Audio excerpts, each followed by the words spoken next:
one is we have got our honorable Salam Bhai after a long time. Thank you for coming. And certainly, of course, after 2 years, the presence of Nasim Mustaqi has made me surprised. Well, those who do not know him, he was one of the most regular learners of Association of English Learners in first year and second year with us. And then he got busy with his academic studies, a very serious student, and that's why he couldn't give us time. And I'm happy that you have come at least after a long time. Thank you very much, Mr. Shumon Hussain, for your very effective and practical experience of what you have shared with us. And also, I'd like to thank you as you have enhanced your capacity to talk for long. You know, we were talking for almost 10, 12 or 15 minutes, but we were not feeling that you will be stopping anywhere because we have developed that continuity, in fact. And of course, the other man who was here, he was also very effective, and I also thank you all for the contribution. Thank you, Shani and Rohit, especially for explaining the topic from a lens of sociological perspective. Well, the issues that have come here are mostly of trade union and also of the wage salary issue. The fact is, I have worked in a research project with regard to security measures in garment sector. With regard to trade union, what I have found is that whenever you are talking about the trade unions in the public sector, generally we have trade unions in public sector. For example, we have trade unions in port authority, we have trade unions in some other public sectors like jute mills. And what we have seen that the contribution of the trade unions have been mostly partial and politically biased, and that's why it's a very right allegation that whether the establishment of trade union will be able to solve the problem because if it is politically biased, because trade union is the body, is the platform through which you negotiate between the workers and the garment owners.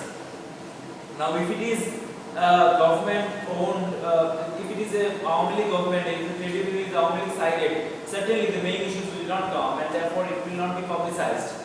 So the difference is, garment sector is not a public sector. It is not maintained in the government.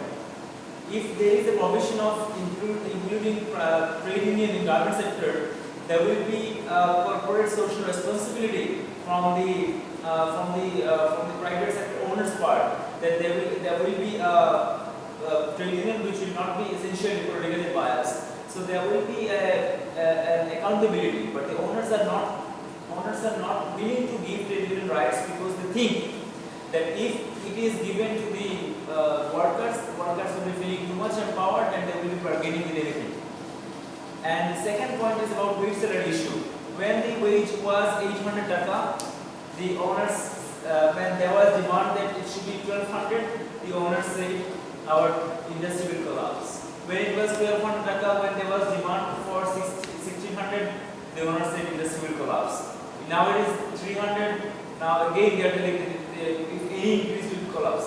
Well, just remember that the garment sector has very bright possibility in the world because of if you study the garment sector situation in India, in Sri Lanka, in China, in Cambodia, in Vietnam, we will find that certainly Bangladesh garment sector is pretty competitive because of its low wage.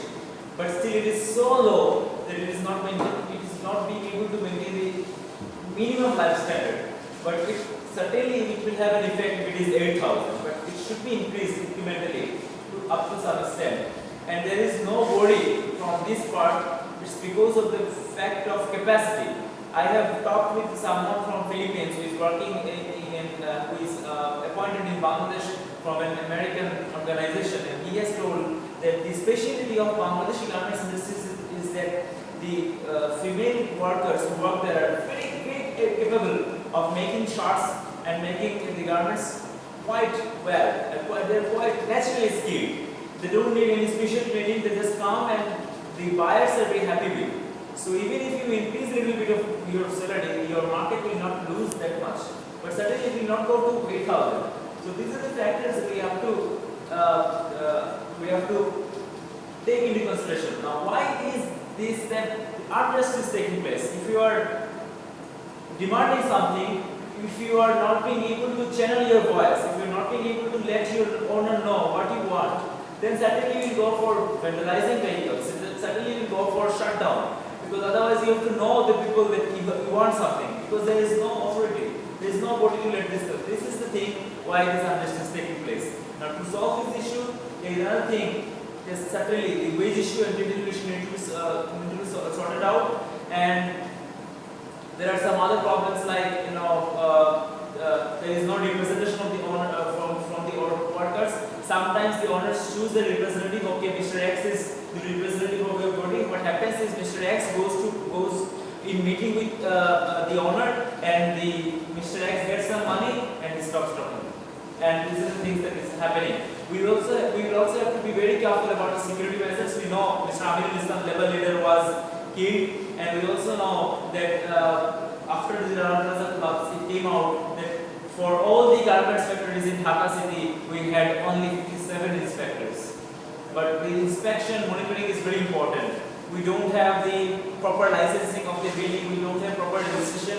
We don't have any monitoring of what is happening. Now the inspectors' numbers have increased, but as it is a lifeline of our economy, government, regardless of regime, all governments should be very careful about what is happening inside the garment security. And it is quite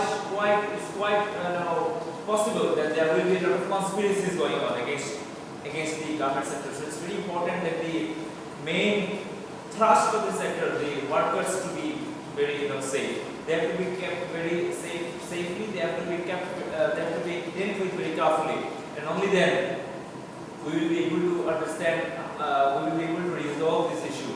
But again, how will you resolve this issue when the money is very important factor? In the Hathijil project, the GME building itself is it's illegal.